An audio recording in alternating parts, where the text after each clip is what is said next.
Hi everyone, good morning. मैं पंकज मौर्य, आप सबका स्वागत है आपके अपने यूट्यूब चैनल में।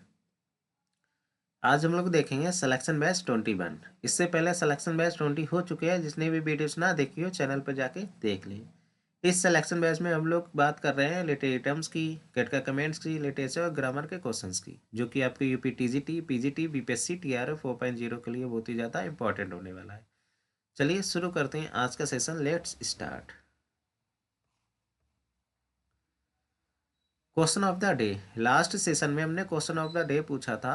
आई have taken all knowledge as my province is a quote by. ये कोटेशन किसके द्वारा कही गई है? तो इसका करेक्ट आंसर बन जाएगा sir Francis Bacon. I have taken all knowledge as my province is a quote by sir Francis Bacon. Question number 401। Geoffrey Chaucer, जिनका जीवन काल रहा है 1340 से 1400।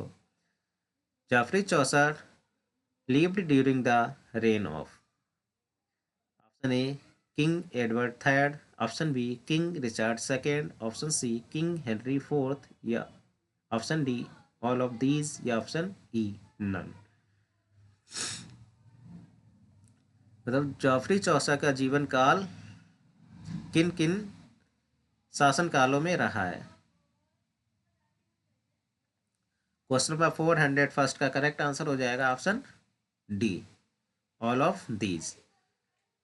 Joffrey Chausa lived during the reign of king Edward third, king Richard second, king Henry fourth. इसको याद कैसे करेंगे?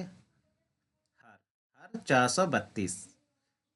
एच के नीचे 4 है तो यानी हेनरी फोर्थ, ई के नीचे 3 है यानी एडवर्ड थर्ड, आर के नीचे 2 है यानी Richard second.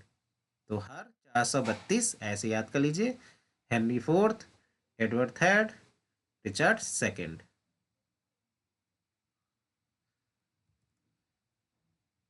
Question number 402। Who referred to Geoffrey Chaucer as the well of English undefiled. कौन रिफर करता है जॉफरी चौसर को as the well of English undefiled के रूप में? John Donne, John Ruskin, John Dryden, Edmund Spenser. Geoffrey Chaucer को किसने कहा है the well of English undefiled? बहुत ही इंपॉर्टेंट क्वेश्चन है, इसको याद कर लीजिएगा।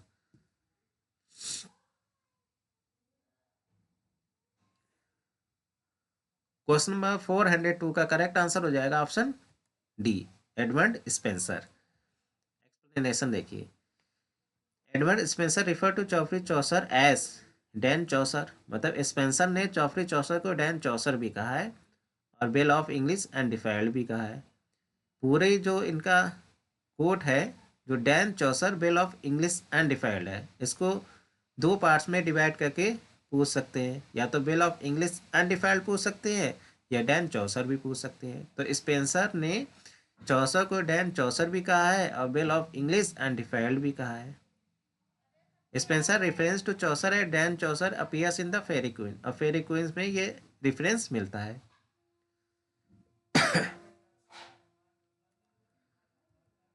Question number 403। कॉमन एग्रास का क्वेश्चन है। आई will join you tomorrow if I will have time. किस पार्ट्स में एरर है? क्वेश्चन नंबर 403 का करेक्ट आंसर बन जाएगा ऑप्शन सी, विल नहीं होगा। जहाँ पे आई विल हैव है, यहाँ पे आई हैव टाइम हो जाएगा। करेक्ट सेंटेंस बन जाएगा आई will join you tomorrow if I have time. जो इफ वाले क्लॉज में विल और शैल का यूज नहीं होता है। अगर प्रिंसिपल क्लॉज में विल है तो इफ वाला क्लॉज सिंपल प्रेजेंट में बनेगा। तो I will join you tomorrow if I have time first conditional sentence है ये। Question number 404। With him is born our real poetry is a quote by Matthew Arnold about. ये quote Matthew Arnold के द्वारा कही गई है, लेकिन ये कोट किसके बारे में कही गई है ये आपको बताना है। ऑप्शन ए में Geoffrey Chaucer, option B Edmund Spenser, option C John Dryden, option D none. With him is born our real poetry Matthew Arnold ने कहा है, लेकिन किसके बारे में कहा है ये आपको बताना है। क्वेश्चन नंबर 404 का करेक्ट आंसर बन जाएगा ऑप्शन ए, जॉफरी चौसर के बारे में कहा है। With him is born our real poetry is a quote by Matthew Arnold about Geoffrey Chaucer. मतलब विद हिम, यहाँ जो हिम है वो जॉफरी चौसर है। With him is born our real poetry is a quote by Matthew Arnold about Geoffrey Chaucer. Arnold wrote this in his book the study of poetry. Arnold की एक book आई है study of poetry, उसी में ये coat मिलता है। Question number 405, the phrase motiveless malignity is associated with the works of। ये एक फ्रेज है, ये फ्रेज किसके वर्क के साथ में एसोसिएट करता है? ऑप्शन ए में Samuel Taylor Coleridge, option B PB Shelley, option C John Keats या option D William Wordsworth.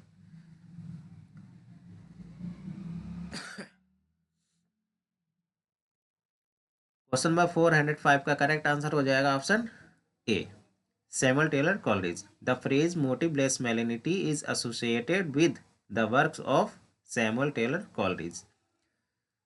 Explanation देखिए, the phrase motiveless malignity is associated with the works of Samuel Taylor Coleridge and ये associated तो है Samuel Taylor Coleridge के works के साथ, मतलब इसको यूज किया है describe the character of Iago, Iago character को डिस्क्राइब करने के लिए इसको यूज किया है। From Shakespeare play Othello, referring to his seemingly unmotivated evil action के रूप में इनको रिफर किया है। यागो को डिस्क्राइब करने के लिए मोटिवलेस मैलिग्निटी का यूज किया गया है। Question number 406, the phrase wonderful philosophical impartiality was used by. ये भी एक फ्रेज है, वंडरफुल फिलोसफिकल इम्पार्शियलिटी। ये फ्रेज यूज किया है किसके द्वारा? S T. Coleridge, Christopher Marlowe, Robert Greene या option D none.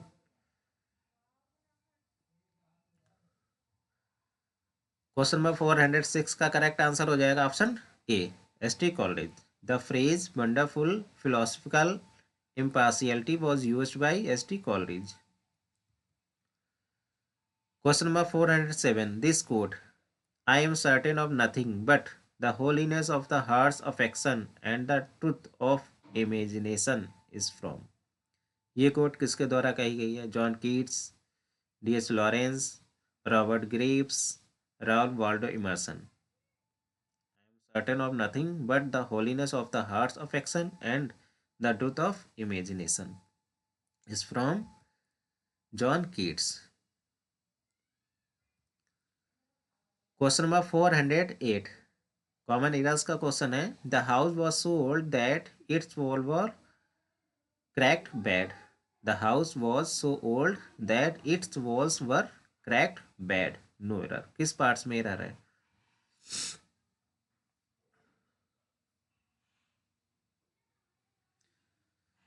Question number 408 का करेक्ट आंसर हो जाएगा option C, badly in place of bad. जहाँ पे बैड का यूज हुआ है वहाँ पे बैडली का यूज होगा, क्योंकि ये बैड आया है, ये क्रैक्ड को क्वालिफाई कर रहा है। और यहाँ पे जो क्रैक्ड है वो वर्ब है। अब वर्ब को जो क्वालिफाई करता है वो एडवर्ब करता है, ना कि एडजेक्टिव। इसलिए यहाँ पे एडजेक्टिव नहीं एडवर्ब की नीड है, इसलिए यहाँ पे बैड नहीं बैडली का यूज हो जाएगा। The house was so old that its wall were cracked badly. Question number 409, who is of the view that to me the meanest flower that blow can give thoughts that do often lie too deep for tears। Option A Samuel Taylor Coleridge, option B PB Shelley, option C John Keats, option D William Wordsworth. किसने कहा है to me the meanest flower that blow can give thoughts that do often lie too deep for tears? तो इसका correct answer हो जाएगा option D, William Wordsworth की quote है। ये कोट आई है विलियम वर्ड्सवर्थ की एक पोएम है, ode intimation of immortality from recollections of early childhood. ये कोट बोली है to me the meanest flower that blow can give thought that do often lie too deep for tears. ये quote आई है, William Wordsworth की एक poem है, ode intimation of immortality. यहाँ से ये कोट ली गई है। Question number 410, the quality of self effacement in the pursuit of beauty is called poetic licence, negative capability, pathetic fallacy या none. Quality of self effacement in the pursuit of beauty, इसको क्या कहेंगे? Poetic licence कहेंगे, negative capability कहेंगे, pathetic fallacy कहेंगे या none.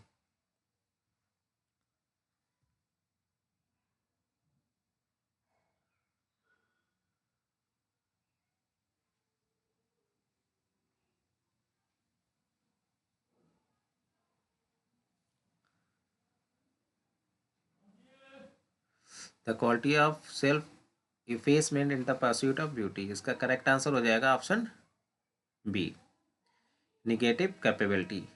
मतलब सौंदर्यता की खोज में आत्म विनाश का गुण क्या कहलाता है?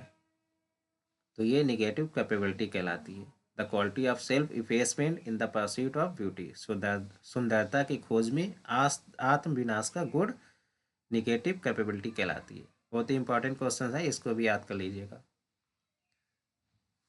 सुंदरता की खोज में आत्म विनाश का गुण निगेटिव कैपेबिलिटी कहलाती है। The quality of self effacement in the pursuit of beauty. Question number 411, who said he is often too diffuse and deductive for me about Wordsworth. किसने कहा है वर्ड्सवर्थ को he is often too diffuse and deductive for me? Emerson ने, Brendan Behan ने, Alfred Lord Tennyson ने, D H. Lawrence ने।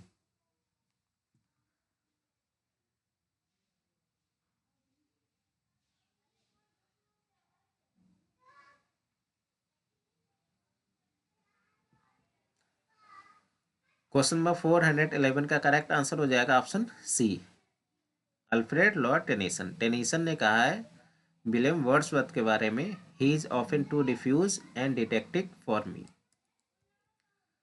Question number 412, who thinks of the poet as unacknowledged unacknowledged legislator of the world? P B Shelley, John Keats, Matthew Arnold या none. Who thinks of the poet the unacknowledged legislator of the world? Question number 412 का correct answer हो जाएगा option A, PB Shelley things to the poet the unacknowledged legislator of the world. PB Shelley का एक ऐसे आया था, defence of poetry, इसी में ये कोट आई है, defence of poetry.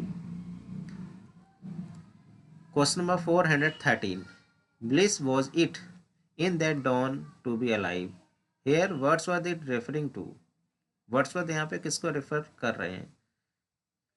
पीटरलू, massacre, French revolution, glorious revolution या नन। क्वेश्चन नंबर 413 का करेक्ट आंसर हो जाएगा option B, French revolution. Bliss was it in that dawn to be alive is a line from William Wordsworth poem about the French Revolution. William Wordsworth की poem है French revolution, यहीं से ये line ली गई है। ये फ्रेंच रेवोल्यूशन के बारे में बता रही है। Bliss was it in the dawn to be alive. Question number 414, The little baby cried loudly to a new toy. No error, common errors का क्वेश्चन है, किस पार्ट्स में एरर है?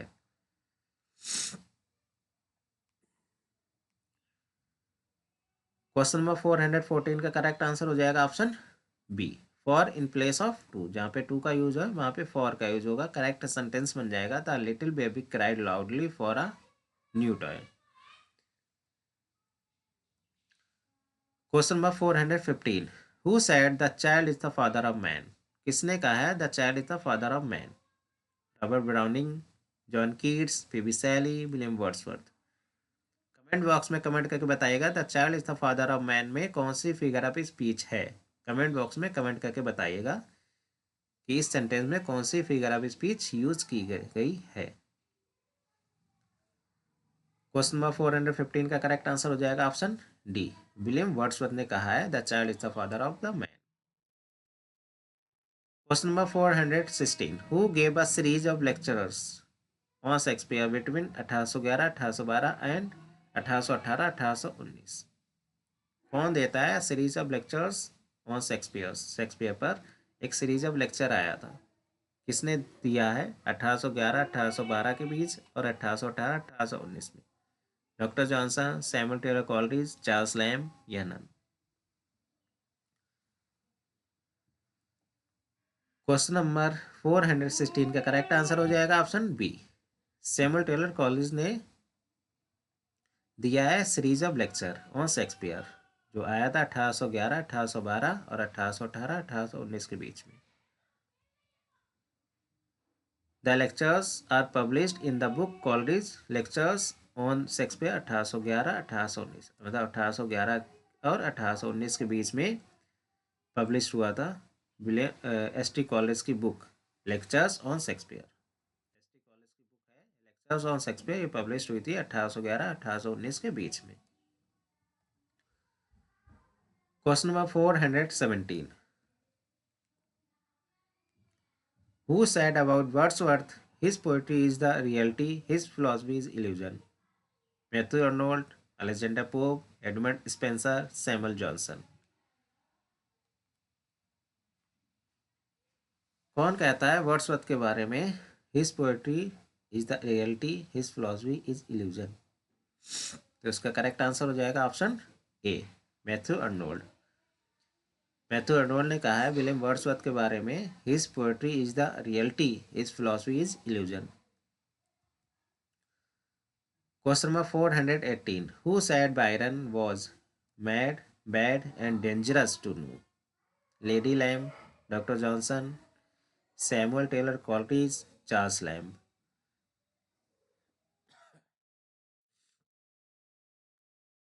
क्वेश्चन नंबर 418 का करेक्ट आंसर बन जाएगा option A, Lady Lamb. Lady Lamb ने कहा है बायरन को was mad, bad and dangerous to know. Sorry.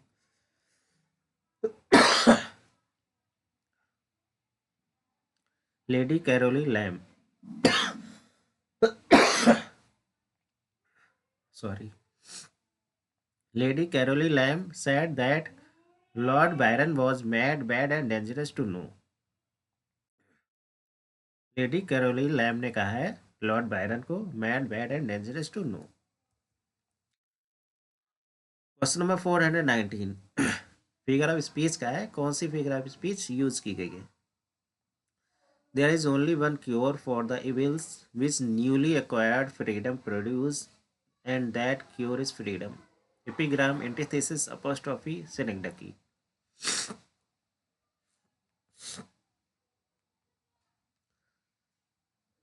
Question number 419 का करेक्ट आंसर बन जाएगा ऑप्शन ए, एपिग्राम। एपिग्राम को भी मैंने डिस्कस किया है लास्ट सेशन में, वहां जाके देख लीजिएगा एपिग्राम को।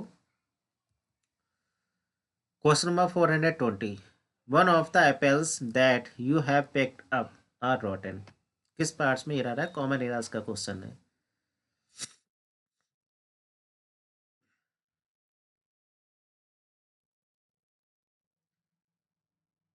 क्वेश्चन नंबर 420 का करेक्ट आंसर हो जाएगा option C, is in place of are. जहाँ पे आर यूज हुआ है वहाँ पे इज यूज होगा, क्योंकि जो आर यूज हुआ है ये वन के लिए यूज हुआ है, वन सिंगुलर प्रोनाउन है, इसलिए यहाँ पर आर नहीं इज का यूज होगा। One of the apples is रॉटन, ये एक क्लॉज हो गया, और that you have picked up ये एक क्लॉज हो गया। तो यहाँ पे जो आर यूज हुआ है ये वन के लिए यूज हुआ है, इसलिए यहाँ पे आर नहीं इज का यूज होगा, क्योंकि यहाँ पे वन प्रोनाउन सिंगुलर है, इसलिए यहाँ पर इज आएगा ना कि आर। तो करेक्ट सेंटेंस बन जाएगा one of the apples that you have picked up is रॉटन। Question of the day, William Wordsworth became the poet laureate of England after? William Wordsworth बने थे पोएट लॉरिएट, किसके बाद बनाया गया था उनको पोएट लॉरिएट? ये आपको कमेंट बॉक्स में कमेंट करके आंसर बताना है। अगर आपको सेशन पसंद आ रहा है चैनल को लाइक शेयर एंड सब्सक्राइब करना ना भूलिएगा। Thank you so much.